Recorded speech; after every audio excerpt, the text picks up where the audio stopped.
Friends, welcome to Krishna home garden. Friends, இந்த செடியை பார்த்த உடனே ஒரு சிலருக்கு அடையாளம் தெரிஞ்சிருக்கும் இது என்ன செடின்னு.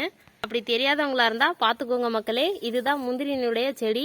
முந்திரி வந்து விதையிலேருந்து முளைச்சி வரும்போது இப்படி தான் இருக்கும். இதை வந்து நான் விதை போட்டு முளைக்க வச்சுருக்கேன். இந்த செடியை எப்படி நம்ம விதையிலேருந்து முளைக்க வைக்கலாம் தான் இந்த வீடியோவில் பார்க்க போகிறோம். வாங்க வீடியோக்குள்ளே போகலாம். ஃப்ரெண்ட்ஸ், இப்போ நீங்கள் பார்த்துட்டு இருக்கிறது முந்திரியோட விதைகள். இதுக்குள்ளே தான் முந்திரி பருப்பு இருக்கும். அதை எப்படி எடுப்பாங்கன்னா, இதை நல்லா ரோஸ்ட் பண்ணி இதை உடச்சி இந்த ஓட்டுக்குள்ளே இருந்து அந்த பருப்பை எடுப்பாங்க. ஆனால் இது வந்து நம்ம விதைக்கிறதுக்கு அப்படியே ஃப்ரெஷ்ஷாக பழத்துலேருந்து அப்படியே எடுத்த விதை இது. இதை அப்படியே நடவு பண்ணால் முந்திரி செடி நம்மளுக்கு ஈஸியாக வளர்ந்து கிடச்சிரும். இப்போ இதை எப்படி நடவு பண்ணுறதுன்னு உங்களுக்கு காமிக்க போகிறேன். ஃப்ரெண்ட்ஸ், இப்போ விதைகளை நடவு பண்ணுறதுக்கு நான் சாதாரண காய்கறி செடிக்கும் பயன்படுத்துகிற அதே மண்கலவை தான் எடுத்து வச்சுருக்கேன். பாருங்கள், கொஞ்சமாக செம்மண் கலந்துருக்கேன். ஏன்னா முந்திரி வந்து செம்மண் பகுதிகளில் நல்லா விளையும். அதனால் இதை முளைக்க வைக்கிறதுக்கும் நான் செம்மண் கொஞ்சம் சேர்த்துருக்கேன். பாருங்கள், இதில் இப்போ இந்த விதைகளை நம்ம நடவு பண்ணிடலாம். இந்த விதைகளை எப்படி நடவு பண்ணணும், இப்படி நேராக வைக்கணுமா இல்லை இப்படி சாய்ச்சி வைக்கணுமா உங்களுக்கு எப்படின்னு தெரியாமல் இருந்தால் இப்படி கிராஸாக வச்சுருங்க. எது முளைப்பு பகுதியும் உங்களுக்கு தெரியாமல் இருந்தால் இப்படி கிராஸாக வச்சிடலாம். நம்ம அது எப்படி இருந்தாலும் விதை முளைச்சி வரும்போது அது நேராக வந்துடும். இப்போ நான் இந்த கவரில் 2 விதைகளையும் இந்த பாட்டில் ஒரு விதையும் விதைக்க போகிறேன். பாருங்கள், இதில் பெரிய சைஸாக இருக்கிறத இந்த பாட்டில் வச்சிடலாம்.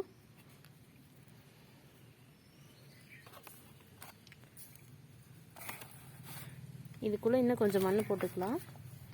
விதைகளெல்லாம் வச்சாச்சு. இதுக்கு மேலே ஒரு 1.5 இன்ச் அளவுக்கு நம்ம மண்ணை போட்டு நிரப்பிடலாம்.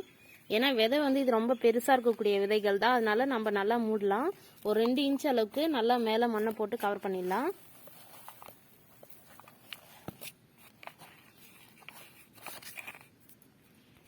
ஃப்ரெண்ட்ஸ், இந்த பாட்டு எல்லாத்துலேயும் ட்ரைனேஜ் ஹோல் இருக்குது. நம்ம தண்ணி ஊற்றுறதுல எக்ஸஸ் ஆன தண்ணி கீழே வந்துடும். அதை கவனத்தில் வச்சுக்கோங்க. நீங்கள் நடவு பண்ணுற பாட்டிலையும் ட்ரைனேஜ் ஹோல் ரொம்ப அவசியம்.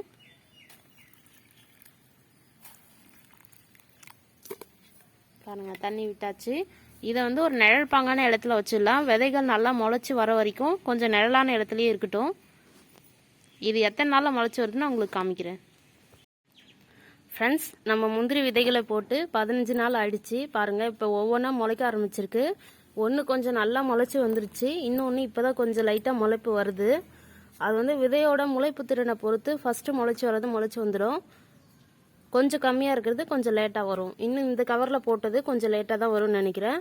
மற்றது எல்லாமே முளைக்க ஆரம்பிச்சிருச்சு. பாருங்கள் எவ்வளோ அழகாக முளைச்சி வருதுன்னு. இந்த ஸ்டேஜுக்கு அப்புறமும் இன்னும் கொஞ்சம் வளர்கிற வரைக்குமே நம்ம நிழலில் தான் வைக்கணும்.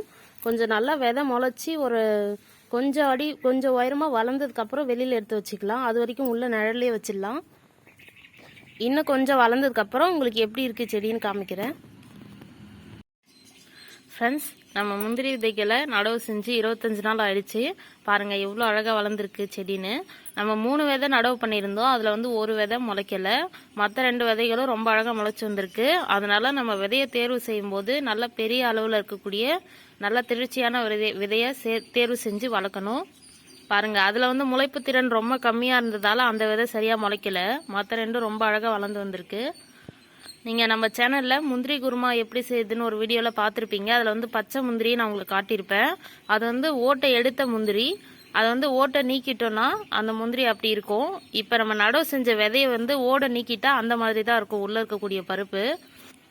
ஃப்ரெண்ட்ஸ், இந்த செடிகளை நம்ம கார்டனில் நடவு செய்யறதுக்காக தான் நான் வளர்த்துருக்கேன். உங்களுக்கும் இந்த செடியை வளர்க்கணும்னு ஆசை இருந்தால் முதல்ல இந்த மரத்தை பற்றி நம்ம தெரிஞ்சுக்கணும்.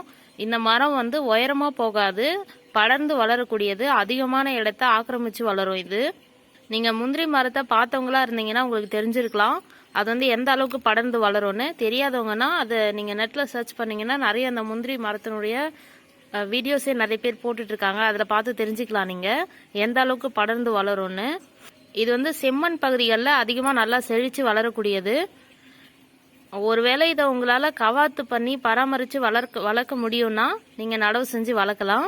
இதை வந்து அதிகமாக படர்ந்து வளராதபடி அடிக்கடி நம்ம கவாத்து பண்ணி விடணும். அப்படி செஞ்சால் நம்ம தோட்டத்தில் வளர்த்துக்கலாம்.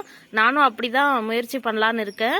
ஃப்யூச்சரில் நம்ம வீடியோஸில் அதை எப்படி கவாத்து பண்ணி பராமரிக்கணும் நான் வீடியோஸ் போடுறேன். ஓகே ஃப்ரெண்ட்ஸ், இந்த வீடியோவில் நீங்கள் முந்திரி விதை எப்படி இருக்கோ அது எப்படி முளைச்சி வரும்னு உங்களுக்கு நான் தெளிவாக சொல்லியிருக்கேன். இந்த வீடியோ உங்களுக்கு யூஸ்ஃபுல்லாக இருந்திருக்குன்னு நினைக்கிறேன். தேங்க்யூ. தேங்க்ஸ் ஃபார் வாட்சிங்.